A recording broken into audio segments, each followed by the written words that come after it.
حمد و ثنا کے بعد نہایت ہی واجب القدر قابل صد عزت و احترام و تکریم سامعین کرام، ناظرین کرام، گزشتہ جمعۃ المبارک میں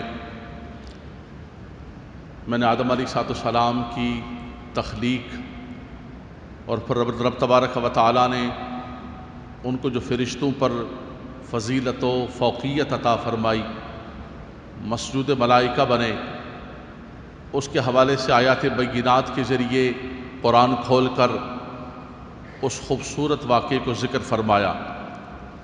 اس میں یہی رب تبارک و تعالیٰ نے ذکر فرمایا کہ رب تعالیٰ نے آدم علیہ السلام کو اور آدم علیہ السلام کے ذریعے ساری آدمیت کو جو شرف عطا فرمایا، جو اعزاز اور فضیلت عطا فرمائی، وہ علم کی بنیاد پر عطا فرمائی۔ وَعَلَّمَ آدَمَ الْأَسْمَاءَ كُلَّهَا ثُمَّ عَرَضَهُمْ عَلَى الْمَلَائِكَةِ فَقَالَ أَنْبِئُونِي بِأَسْمَاءِ هَؤُلَاءِ إِن كُنتُمْ صَادِقِينَ قَالُوا سُبْحَانَكَ لَا عِلْمَ لَنَا إِلَّا مَا عَلَّمْتَنَا إِنَّكَ أَنْتَ الْعَلِيمُ الْحَكِيمُ۔ ان آیات بینات کے اندر رب تبارک و تعالیٰ نے یہی فرمایا۔ پھر اس کے بعد آپ دیکھیے کہ حضرت داؤد علیہ السلام، حضرت سلیمان علیہ السلام کو اللہ تبارک و تعالیٰ نے نبوت و بادشاہت عطا فرمائی، لیکن فرمایا کہ ہم نے داؤد و سلیمان کو علم کے ذریعے فضیلت عطا فرمائی۔ اللہ تبارک و تعالیٰ نے ان کو علم عطا فرمایا۔ وَعُلِّمْنَا مَنطِقَ الطَّيْرِ وَأُوتِينَا مِن كُلِّ شَيْءٍ، رب تبارک و تعالیٰ نے فرمایا۔ تو تمام انسانیت کے اندر جماعت انبیاء کرام کو رب تبارک و تعالیٰ نے سب سے معزز بنایا، لیکن سب کو اللہ تبارک و تعالیٰ نے علم کے ذریعے فضیلت و فوقیت عطا فرمائی۔ حضرت سلیمان علیہ السلام کے جو ساتھی اور جو ان کے دربار کے اندر بیٹھنے والے اللہ تبارک و تعالیٰ کے نیک بندے، حضرت عاصم بن برقیہ، ان کا تعارف بھی رب تبارک و تعالیٰ نے علم سے کرایا کہ قال الذی عندہ علم من الکتاب، کہ وہ بولا اور وہ کھڑا ہوا کہ جس کو اللہ تبارک و تعالیٰ نے علم کتاب کا عطا فرمایا۔ تو تمام تاریخ کو اٹھا کر دیکھ لیں، آدم علیہ السلام سے لے کر تمام نبیوں کی، تمام رسولوں کی، تمام اولو العزم پیغمبروں کی رب تبارک و تعالیٰ نے سب کا ذکر فرمایا۔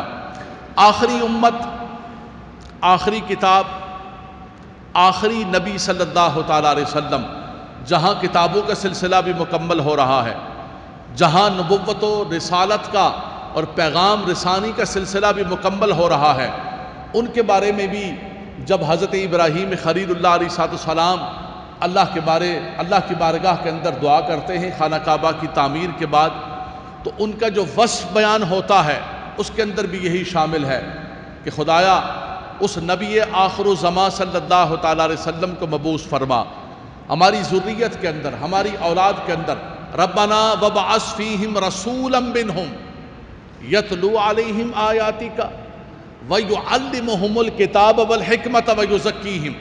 یہاں پر بھی جو خاص طور پر ایک وصف ذکر کیا گیا، فرمایا کہ وہ کتاب کی تلاوت کرنے والے ہیں اور تلاوت کے ساتھ ساتھ وہ تعلیم دینے والے ہیں، وہ معلم بن کر آئے۔ اور آقا دو جہاں صلی اللہ تعالیٰ علیہ وسلم خود فرمایا کرتے تھے کہ بعثت معلما، فرمایا رب تبارک و تعالیٰ نے مجھے معلم بنا کر، سکھانے والا بنا کر تمہاری طرف مبعوث کیا گیا۔ پتہ چلا کہ معلم ہونا اور علم کے ساتھ ایک تعلق ہونا یہ بہت بڑے شرف اور بہت بڑے اعزاز کی بات ہے۔ تو فرمایا اس رسول مکرم کو مبعوث فرما کہ ربنا وابعث فیہم رسولا منہم یتلو علیہم آیاتک ویعلمہم الکتاب والحکمت، فرمایا جو کتاب و حکمت سکھائے، فرمایا اس رسول مکرم کو مبعوث فرما۔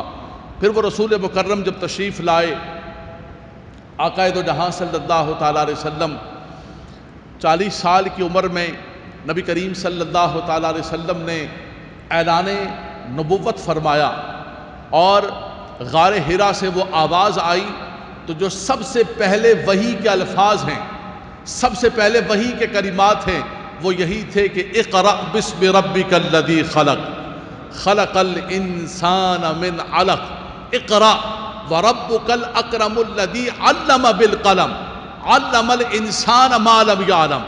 ان تمام آیات بینات کے اندر دیکھیں، جتنی بھی یہ وحی کی پہلی آیات نازل ہوئی ہیں، ان کے اندر پڑھنے کا حکم دیا گیا، اقرا کا حکم دیا گیا، علم کا حکم دیا گیا، قلم کا بارے میں بتایا گیا، اور فرمایا گیا کہ انسان لا علم تھا، اللہ نے انسان کو علم کی دولت عطا فرما دی۔ اس سے آپ غور کیجئے، ان سب سے پہلی آیات بینات اور وحی الہی کے آغاز سے کہ رب تبارک و تعالیٰ نے اس امت کو بھی یہی حکم فرمایا آقا دو جہاں صلی اللہ تعالیٰ علیہ وسلم کے ذریعے کہ تمہارا شرف بھی اسی کے اندر ہے، تمہارے لیے بھی اعزاز اسی کے اندر ہے کہ تم پڑھنے پڑھانے کے ساتھ اپنے آپ کو منسلک رکھو، قلم کے ساتھ منسلک رکھو، علم کے ساتھ منسلک رکھو۔ فرمایا کہ قوموں کی بلندیاں اور قوموں کا عروج اور قوموں کی ترقیاں جو ہے وہ پڑھنے کے ساتھ ہیں اور قلم کے ساتھ ہیں اور علم کے ساتھ ہیں۔ اسی لیے فرمایا کہ اقرأ بسم ربک الذی خلق، پڑھیے اپنے رب کے نام سے کہ جس نے آپ کو پیدا کیا، جس نے قلم کو پیدا کیا، جس نے انسان کو پیدا کیا، اس انسان کو پیدا کیا۔ پڑھیے اپنے اس عزت والے رب کے نام سے اور جس نے اس انسان کو پیدا کیا اور انسان کو علم عطا فرمایا کہ جو انسان نہیں جانتا تھا، جس چیز کے بارے میں نہیں پتا تھا، فرمایا کہ اس کا علم عطا فرما دیا۔ علم ایک ایسا وصف ہے حضرات گرامی کہ رب تبارک و تعالیٰ نے اپنے ناموں کے اندر بھی اور اپنی صفات کے اندر بھی علم کو رکھا ہے۔ عالم الغیب والشہادۃ والرحمن الرحیم، فرمایا وہ ذات کیا ہے؟ وہ عالم الغیب ہے، وہ غیب کو، شہادت کو، ظاہر کو، باطن کو، ہر چیز کو جاننے والا ہے۔ تو لفظ عالم جو ہے رب تبارک و تعالیٰ نے اپنا بھی وصف رکھا ہے، اپنا خود وصف ذکر کیا ہے۔ اسی لیے علماء کرام فرماتے ہیں کہ لفظ عالم الغیب جو ہے وہ کسی کے لیے استعمال نہیں کر سکتے ہیں، یہ خالصتاً رب تبارک و تعالیٰ نے لفظ عالم الغیب۔ نوجوان بچے بیٹھے ہوئے یہ لفظ یاد رکھ لیں، آپ کو کوئی دھوکہ دے گا، کوئی کہے گا کہ دیکھیں تم کہتے ہو کہ فلاں کے لیے علم غیب ہے، یہ تو لفظ کسی کے لیے استعمال، بالکل اعلیٰ حضرت امام اہل سنت نے فرمایا کہ لفظ عالم الغیب، فرمایا یہ رب تبارک و تعالیٰ کا وصف ہے اور رب کے ساتھ خاص ہے۔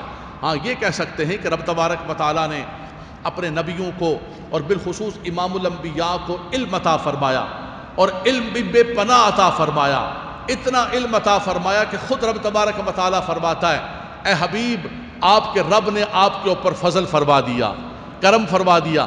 وَعَلَّمَكَ مَا لَمْ تَكُنْ تَعْلَمْ وَكَانَ فَضْلُ اللَّهِ عَلَيْكَ عَظِيمًا، جو آپ نہیں جانتے تھے وہ سب علم اللہ نے آپ کو عطا فرما دیا، علم کان وما یکون عطا فرما دیا۔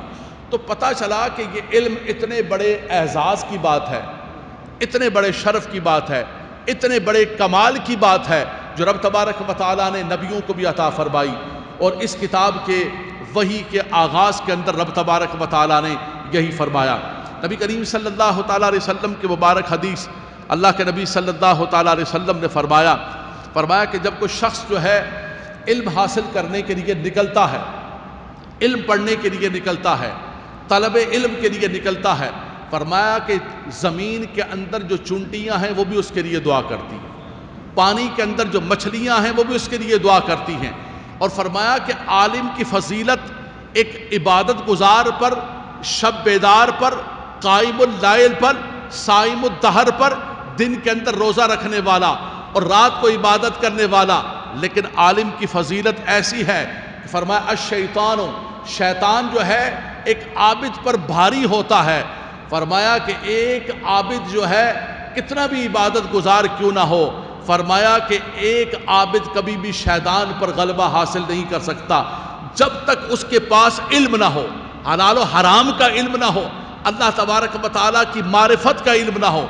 حضور سیدنا غوث اعظم رضی اللہ تعالیٰ عنہ علم پڑھنے کے باوجود آپ نے دیکھا کہ شیطان حملہ آور ہو رہا ہے، اللہ اکبر، تو آپ نے اس کو جواب دیا اور وہ یہی کہنے لگا کہ تم پر نماز معاف ہو چکی ہے۔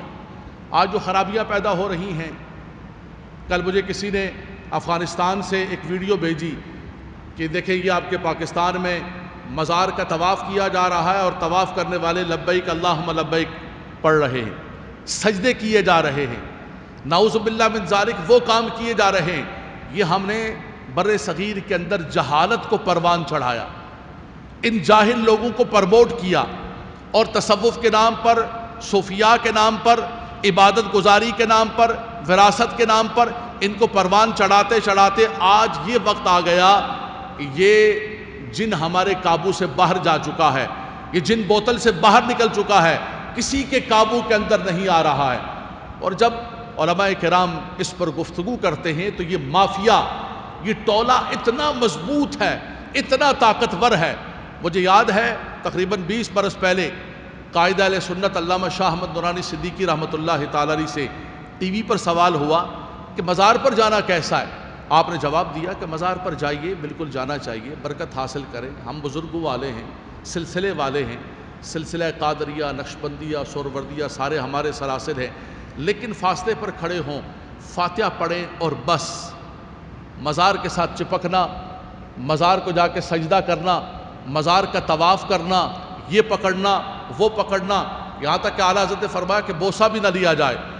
آپ کو اگر یاد ہو، جو حضرات بزرگ بیٹھے ہوئے ہیں، حاجی عبدالرزاق بشارہ صاحب بیٹھے ہوئے ہیں، ان کے ساتھی، ایک ٹولے نے جو قبروں کو اور چادروں کو فروخت کرنے والا تھا، انہوں نے ہماری سنیت کے اندر ایک واویلا مچا دیا کہ جناب علامہ شاہ احمد نورانی لوگوں کو مزاروں سے دور کر رہے ہیں۔ ارے خدا کے بندے، ان کے والد اعلیٰ حضرت امام اہل سنت کے خلیفہ، ان کا سسرالی خاندان اعلیٰ حضرت امام اہل سنت کا خلیفہ، رضویت اور بریلویت ان کے گھر کی ہے، وہ اگر کسی چیز سے روک رہے ہیں، اعلیٰ حضرت امام اہل سنت کا پیر خانہ حضرت نجیب میاں حیدر دامت برکاتہم العالیہ، انہوں نے خاص طور پر ہندوستان کے اندر، اگر یہ رضوی نہیں ہیں، اگر یہ سنی نہیں ہے تو بر صغیر کے اندر سنی کون ہے؟ یہ سنیت کی پہچان ہے۔ لیکن چونکہ وہ مافیا اتنا طاقتور ہو چکا ہے، ہم نے ان کو خاص طور پر پرموٹ کیا اس پروجیکشن کے اندر، اور اس ساری چیزوں کے اندر سب کا کردار تھا۔ اگر ہم نبی کریم صلی اللہ تعالیٰ علیہ وسلم کی ان حدیثوں کو سمجھتے کہ عبادت ایک انفرادی چیز ہے، ایک شخص نیک آدمی ہے، ایک شخص متقی آدمی ہے، اس کا تقوی، اس کی پرہیزگاری، اس کی عبادت گزاری اس کی ذات تک ہے، لیکن وہ قوم کا پیشوا، رہنما، قوم کا شیخ جب بنے گا، میں نے گزشتہ جمعۃ المبارک میں عرض کی کہ اعلیٰ حضرت امام اہل سنت نے ان تمام احادیث کو جمع کرنے کے بعد فرمایا جب تک اس معیار پر پورا نہیں اترتا ہے وہ قوم کا پیشوا نہیں بن سکتا ہے۔ نبی کریم صلی اللہ تعالیٰ علیہ وسلم نے فرمایا کہ فضل العالم علی العابد کفضل القمر لیلۃ البدر علی سائر الکواکب۔ فرمایا عالم کی فضیلت کیا ہے عابد پر؟ فرمایا جیسے چاند نکلتا ہے اور پھر جب 14ویں کا چاند ہوتا ہے بدر تمام، جس کی روشنی عروج پر ہوتی ہے، فرمایا جس طرح اس چاند کو سارے ستاروں پر فضیلت حاصل ہے، اسی طرح فرمایا کہ قوم کے عالم کو تمام عابدوں پر فضیلت حاصل ہے۔ دوسرے مقام پر نبی کریم صلی اللہ علیہ وسلم نے فرمایا کہ ان العلماء ورثۃ الانبیاء، میں نے ذکر کیا کہ وحی کا سلسلہ اب مکمل، نبوت کا سلسلہ اب مکمل، نہ کوئی نبی آئے گا، نہ کوئی رسول آئے گا، نہ کوئی وحی ہے، نہ کوئی کتاب ہے، سب کچھ مکمل ہو گیا۔ الیوم اکملت لکم دینکم واتممت علیکم نعمتی وردیت لکم الاسلام دینا۔ فرمایا دین مکمل ہو گیا، وحی مکمل ہو گئی، حضور خاتم النبیین بن کر آئے۔ حضور کیا بن کر آئے؟ حضور کیا بن کر آئے؟ زور سے بولیں، حضور کیا بن کر آئے؟ خاتم النبیین۔ حضور خاتم بن کر آئے، خاتم بن کر آئے۔ حضور علیہ الصلوۃ والسلام پر آ کر سارا سلسلہ مکمل ہو چکا ہے۔ نبی کریم صلی اللہ علیہ وسلم نے فرمایا کہ وَإِنَّ الْعُلَمَاءَ وَرَثَةُ الْأَنْبِيَاءِ۔ فرمایا اب جو انبیاء کی وراثت ہے، انبیاء کی جو جائیداد ہے، انبیاء کے جو ایسٹس ہیں، فرمایا اس کا وارث اور امین کیا ہے؟ آقا دو جہاں صلی اللہ علیہ وسلم فرماتے کہ ان العلماء ورثۃ الانبیاء۔ فرمایا کہ اس وراثت علم کے جو اب وراثت کی امانت ہے، وہ فرمایا کہ قوم کے علماء کی طرف منتقل ہو گئی۔ یرفع اللہ الذین آمنوا منکم والذین اوتوا العلم درجات۔ قرآن کہتا ہے کہ جن کو اللہ نے علم عطا فرمایا ان کے درجات کو بلند و بالا فرمایا۔ هل یستوی الذین یعلمون والذین لا یعلمون۔ یہ کیسے ہو سکتا ہے کہ اندھیرا اور روشنی برابر ہو؟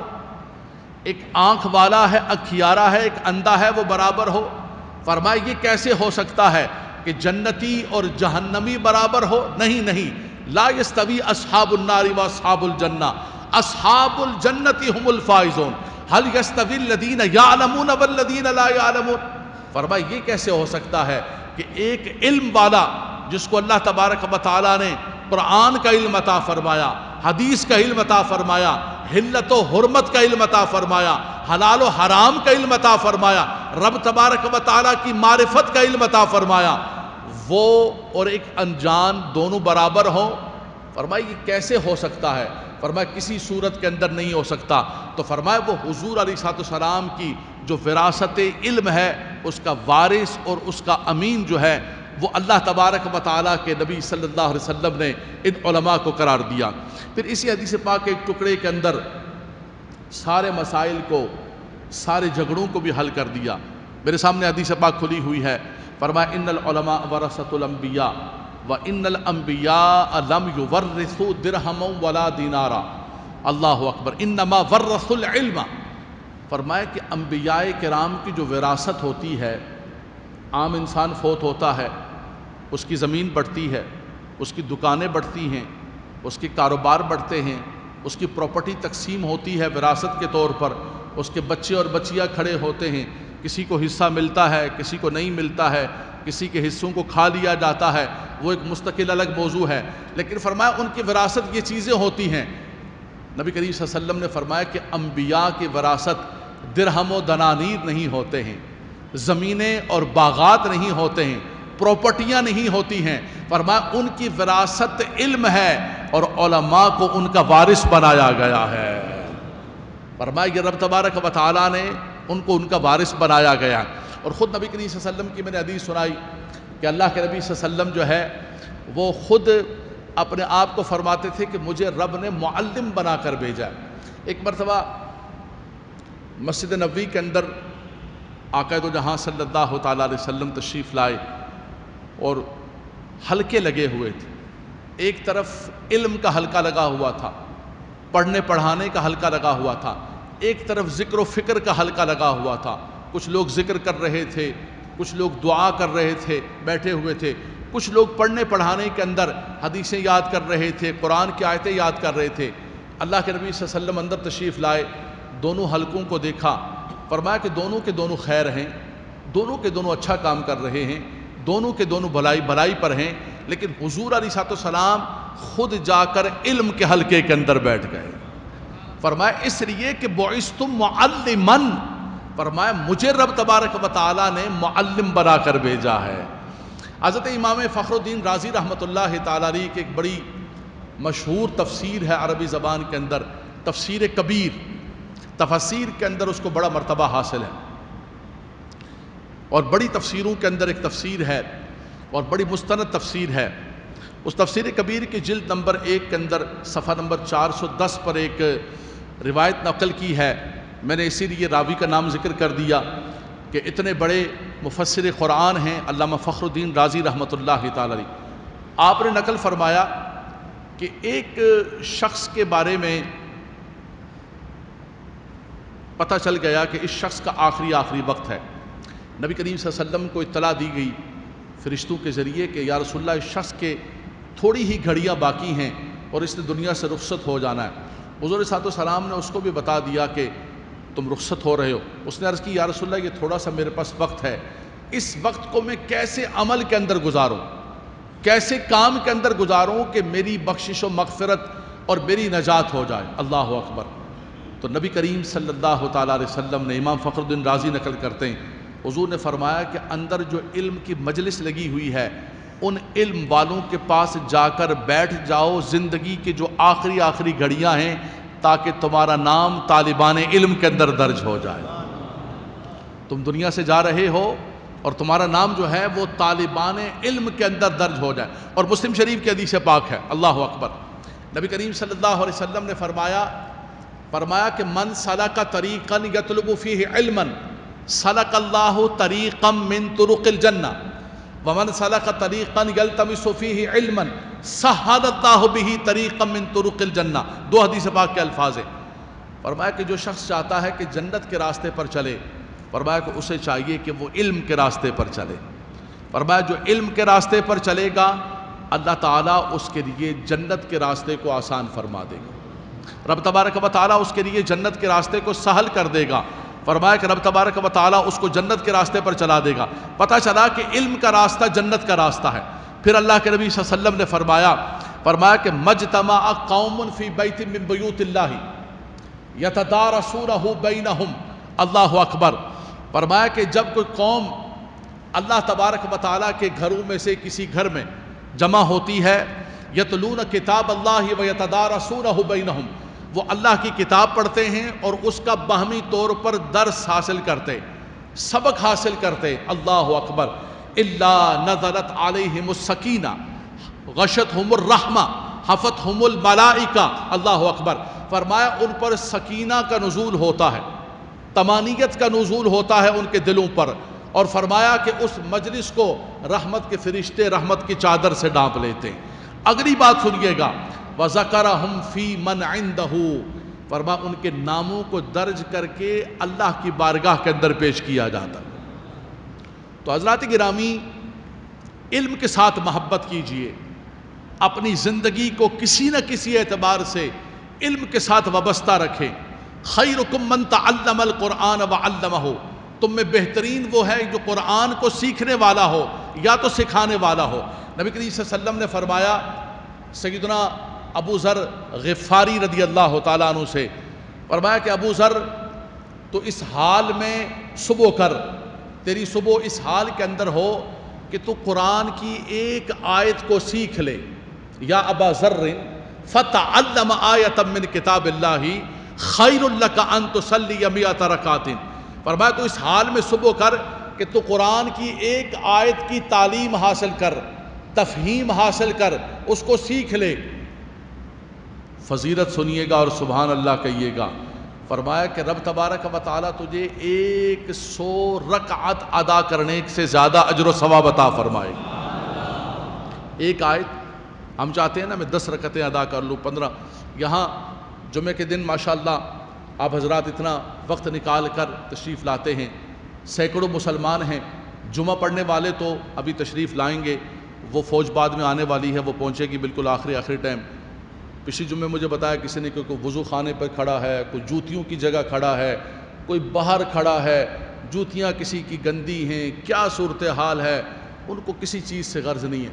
انہوں نے ایک رسم جمعہ ادا کرنے کے لیے جوتیوں پر، وضو خانے پر، یہاں تک کہ بالکل جہاں پر جوتے رکھے ہوتے وہاں بھی کھڑے ہو کر اللہ اکبر کیا، وہیں سے سلام پھیرا، جوتا پکڑا اور یہ گئے۔ انہوں نے کہا جی ہمارا جمعہ ادا ہو گیا، مبارک ہو جمعہ ادا ہو گیا۔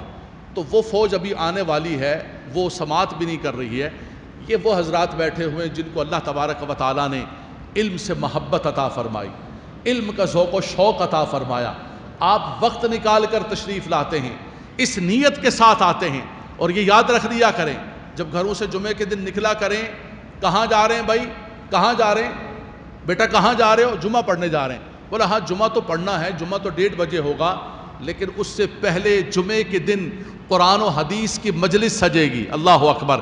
فرمایا میں اپنا نام طالبان علم کے اندر درج کرانے جا رہا ہوں، اور جمعۃ المبارک کے دن جب آپ کا نام علم پڑھنے والوں کے اندر، سیکھنے والوں کے اندر ہوگا تو رب تبارک و تعالیٰ بہت بڑا اجر و ثواب عطا۔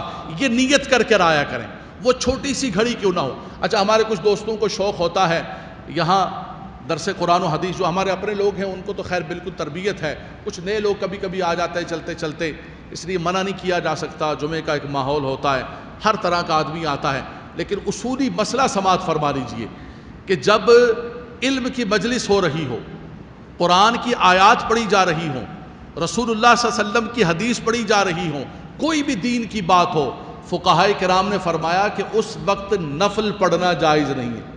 جمعے کے بعد آپ نفل پڑھیے، پڑھتے رہیے، پڑھتے رہیے، پڑھتے رہیے، پڑھتے رہیے، جمعے کے بعد سے لے کر اصل تک جتنے نفل پڑھیں گے آپ، وہ جمعۃ المبارک کے اندر درج ہوں گے۔ بلکہ عصر کے ابھی اذان، عصر کے ابھی فرائض نہیں ہوئے، اس سے پہلے بھی جو پڑھیں گے وہ بھی جمعے کے دن نوافل ادا ہوں گے۔ لیکن فرمایا کہ نوافل کیا پڑھنا، حضور نے فرمایا کہ تم ایک آیت کو سیکھ لو گے، اس حال میں صبح کرو، فرمایا رب تبارک و تعالیٰ تمہیں 100 نوافل سے زیادہ اجر و ثواب عطا فرمائے گا۔ حضرات گرامی وقت ہو چکا ہے، اشارہ مجھے ہو گیا، میرے آفیسز کے ساتھی بیٹھے ہوئے ہیں، مجھے ان کا خیال رکھنا ہے صرف آپ کے ذوق و شوق کو بڑھانے کے لیے۔ اس حدیث پاک کو میں نے کئی مرتبہ بیان کیا، میں نوجوانوں کو متوجہ کرنا چاہتا ہوں۔ نوجوان توجہ فرمائیں، نوجوان توجہ فرمائیے۔ حضرت کثیر بن قیس فرماتے ہیں کہ میں جامع مسجد دمشق شام کے اندر بیٹھا ہوا تھا، ایک شخص سیدنا ابو درداء رضی اللہ تعالیٰ عنہ کے پاس آیا اور آ کر کہنے لگا کہ حضور میں مدینہ الرسول سے آیا ہوں۔ نبی کریم صلی اللہ علیہ وسلم کے پردہ فرمانے کے بعد صحابہ کرام کوئی شام چلے گئے، کوئی کربلا چلے گئے، کوئی دوسرے علاقوں کے اندر، کوئی موصل، کوئی بصرہ، دنیا جہان کے اندر پھیل گئے صحابہ کرام، مختلف جگہوں پر جا کر انہوں نے جو ہے وہ پڑاؤ ڈال دیا۔ تو یہ خاص طور پر بصرہ کے اندر، شام کے اندر، ان تمام کے تمام مقامات پر مسلمان منتقل ہو گئے صحابہ کرام۔ تو ایک شخص آیا کہنے لگا انی جئتک من مدینہ الرسول صلی اللہ تعالیٰ علیہ وسلم، میں حضور کے مدینے سے آیا ہوں، کیوں؟ یہ لفظ سنیے گا، لحدیث بلغنی انک تحدثہ الرسول اللہ صلی اللہ تعالیٰ علیہ وسلم۔ فرمایا میں مدینے سے سفر کر کے شام میں صرف اس مقصد کے لیے آیا ہوں، کوئی میرا کام نہیں ہے، ما جئت لحاجت، کسی کام سے کسی حاجت سے نہیں آیا ہوں، اس حدیث رسول کو سننے آیا ہوں۔ مجھے پتہ چلا ہے کہ اے ابو درداء آپ اس حدیث رسول کو بیان کرتے ہیں، ایسے بیان کرتے ہیں کہ بیچ میں اور کوئی راوی نہیں ہے، آپ نے خود اللہ کے نبی صلی اللہ علیہ وسلم سے سنا ہے۔ میں آپ کے لبوں سے وہ سننا چاہتا ہوں کہ آپ بتائیے کہ آپ نے رسول خدا صلی اللہ تعالیٰ علیہ وسلم سے کیا سنا؟ درمیان میں کوئی بھی نہیں ہے۔ حضور بیان فرما رہے ہیں، سیدنا ابو درداء سماعت کر رہے ہیں، وہ شخص مدینے سے سفر کر کے شام جا رہا ہے ان لبوں سے اس پیاری بات کو سننے کے لیے۔ سیدنا ابو درداء رضی اللہ تعالیٰ نے جب یہ بات سنی تو آپ نے فرمایا کہ آؤ میں تمہیں سناتا ہوں، سمعت رسول اللہ صلی اللہ علیہ وسلم، میں نے حضور علیہ السلام کے لبوں سے، حضور کے منہ سے یہ فرماتے ہوئے سنا ہے کہ من سلک طریقا یطلب فیہ علما سلک اللہ بہ طریقا من طرق الجنہ۔ فرمایا جو علم کے راستے پر چلتا ہے رب تبارک و تعالی اس کو جنت کے راستے پر چلا دیتا ہے۔ اللہ تبارک و تعالی آپ کو جنت کے راستے پر لے جائے۔ اور یہ بات یاد رکھ لیجیے گا کہ قرآن کا پڑھنا بھی سعادت ہے، تسبیحات بھی سعادت ہیں، عبادات بھی سعادت ہیں، لیکن جب علم کی مجلس ہو تو فرمایا قرآن کا پڑھنا بھی موقوف کر دو، تسبیح بھی موقوف کر دو، نوافل بھی موقوف کر دو، صرف اور صرف اپنی تمام توجہات، اور جب خاص طور پر قرآن کی آیتیں سنیے گا ذرا، ہمارے وہ جدید اور ماڈرن حضرات جن کے دماغوں کے اندر یہ بات نہیں ہے، قرآن مجید فرقان حمید کو سماعت کر لیں۔ قرآن کیا کہتا ہے؟ اذا قرئ القرآن فاستمعوا له وانصتوا لعلکم ترحمون، کہ جب قرآن پڑھا جائے تو پھر خاموشی سے صرف قرآن کو سنو۔ جب محراب و منبر سے قرآن ذکر ہو رہا ہو تو ہر چیز کو موقوف کر دو۔ فرمایا تم صرف بیٹھ کر سن رہے ہوگے، تمہارے نامہ اعمال کے اندر نیکیاں لکھی جا رہی ہوں گی، اور رب تبارک و تعالیٰ آپ کو اجر دے رہا ہوگا۔ آخری بات، آج جدید دور ہے، آپ کہتے ہیں کہ علم کا بڑا ذریعہ ہے، بٹن دبائیے، گوگل سے آپ کو ساری معلومات مل جائے گی، انفارمیشن مل جائے گی۔ حضرات گرامی 2021 کے اندر بھی میں آپ کو بتاتا ہوں کہ یہ مشکل ترین مرحلہ ہے کہ ججمنٹ کرنا کہ کون سی چیز صحیح ہے، کون سی چیز ایتھنٹک ہے۔ یہاں تک کہ نیٹ کے اوپر، گوگل کے اوپر جو ہے وہ قادیانیوں نے اور غیر مسلموں نے لٹریچر اٹھا کر پھینک دیا ہے، اور ان سائٹس کا نام مسلمانوں کے نام پر رکھا ہوا ہے، ان تمام چیزوں کا نام آیتیں کوڈ کی ہوئی ہیں۔ اس لیے یہ مت سمجھیں آپ، جب تک علماء کے ساتھ وابستہ نہیں ہیں، جب تک اس کو کلیئر نہ کرائیں، کسی چیز کو آگے شیئر نہ کریں۔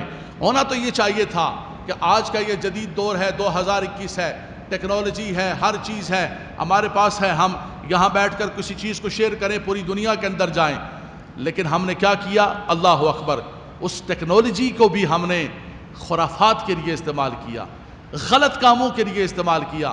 مجھے اتنی زیادہ معلومات نہیں ہے، چند روز پہلے ٹی وی کے اوپر ایک سروے آیا، افتخار احمد ایک صحافی ہے، اس نے ایک سروے پیش کیا اور اس نے کہا کہ یہ جو ہمارا بر صغیر ہے، ہندوستان، پاکستان، بنگلہ دیش، سب کانٹیننٹل جو ایریا ہے، اس کے اندر جو ہے نعوذ باللہ من ذالک دنیا کی جو سب سے زیادہ گندی قسم کی سائٹس ہیں وہ سب سے زیادہ ہمارے ہاں دیکھی جاتی ہیں۔ ہمارا نوجوان کیا کر رہا ہے؟ اس ٹیکنالوجی کو بھی خرابی کے لیے استعمال کر رہا ہے۔ آپ چاہتے تو اس کو دین کے لیے استعمال کر سکتے تھے، دین کی اشاعت کے لیے، دین کی ترویج کے لیے، لیکن ہمارے لوگوں نے اس کو بھی خرابی کے لیے استعمال کیا۔ فرمایا ان الذین یحبون ان تشیع الفاحشۃ فی الذین آمنوا لہم عذاب علیم فی الدنیا والآخرہ۔ فرمایا وہ لوگ جو فحاشی کو پھیلاتے ہیں مسلمانوں کے درمیان، فرمایا ان کے لیے دنیا و آخرت کے اندر دردناک المناک عذاب ہے۔ آپ نے تو بٹن دبایا، لائک کر دیا، شیئر کر دیا، چلا گیا، لیکن یہ خدا نخواستہ آپ کے لیے گناہ جاریہ ہو جائے گا۔ ہاں ثواب جاریہ بھی کر سکتے ہیں، آپ اسی کو آپ ثواب جاریہ کر سکتے ہیں کہ دین کی بات کو، دین کے پیغام کو پھیلائیں۔ دنیا کے اندر کو کہاں بیٹھا ہوا ہے، جہاں تک یہ دین کی بات جائے گی اللہ آپ کو اجر و ثواب عطا فرمائے گا۔ ہماری کوشش ہوتی ہے کہ جمعۃ المبارک کا خطبہ ہے، اس کو ہم ریکارڈ کراتے ہیں، ہمارے ساتھی اس پر خرچ کرتے ہیں اور ریکارڈ کر کے اس کو ہم ڈالتے ہیں۔ مسجد اقصیٰ کی آئی ڈی ہے، خود میرے نام سے علامہ لیاقت حسین کی آئی ڈی ہے۔ کوشش یہ ہوتی ہے کہ پیغام کیا جائے، قرآن و حدیث کا اتھینٹک پیغام جائے، مستند پیغام جائے۔ خدا کے فضل و کرم سے وہ بات آپ شیئر کریں گے تو کبھی یہ نہیں ہوگا کہ ہم نے قرآن و حدیث سے ہٹ کر کسی بات کو شیئر کیا، بلکہ جب شیئر کریں گے تو رب تبارک و تعالیٰ اس پر آپ کو اجر و ثواب عطا فرمائے گا۔ میں خاص طور پر ہاتھ اٹھا کے دعا کرتا ہوں کہ اس مبارک دن کے اندر جتنے ہمارے بزرگ، بالخصوص جتنے ہمارے نوجوان علم کے لیے تشریف لاتے ہیں، سیکھنے کے لیے تشریف لاتے ہیں، جمعہ تو پڑھنا ہی پڑھنا ہے، وہ تو فرض ہے، لیکن جو خاص طور پر علم کے ذوق رکھنے والے ہیں، خدایا ان کے علم کے ذوق میں اور برکتیں عطا فرما۔ اس جمعے کے دن سجنے والی محفل علم کے صدقے ہم سب کی بخشش و مغفرت فرما دے۔ خدایا ہمیں قرآن و حدیث کا طالب بنا دے، قرآن و حدیث کی فہم عطا فرما، اور ہم اپنی زندگی کو قرآن و حدیث کے لیے وقف کر دیں۔ یہی آرزو ہے کہ تعلیم قرآن عام ہو جائے، ہر ایک پرچم سے اونچا پرچم اسلام